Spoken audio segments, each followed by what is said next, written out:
Hey Converge, it's Mission Minutes time again this week.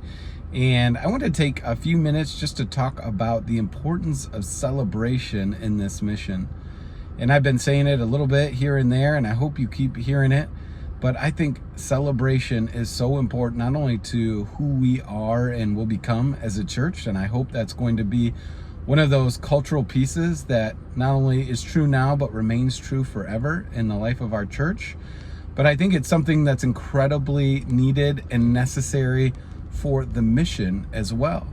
When you think about how important it is to be able to celebrate and be excited about what God is doing in the work of helping a person far from Jesus understand why life is better with Jesus, then we realize, man, celebration is so important. And I don't think it's any surprise that Jesus regularly was involved in or talked about celebrations, whether it was parables like the prodigal son or the parable of the lost sheep. They all end in parties. Think about his miracle and how that was turning water to wine at a party. We think about Revelation and how the ending, the great banquet feast, is a big party. God wants us to mark and commemorate moments and wants us to be excited and celebrate not only what he's doing, but this joyful life we have in him. And I do believe until we are able to well articulate what he's doing in the life, in our lives, to those around us, there's not really a big reason for others to kind of, want to join us. And I was thinking about it after our core team night, and it was a great moment, I think, for Converge. I challenged everybody there to say, hey, if this takes the whole time and sharing stories about what God's doing, then I'm going to take it. And sure enough, everybody really tried to push my, suggestion there. And we went 45 minutes or so of sharing.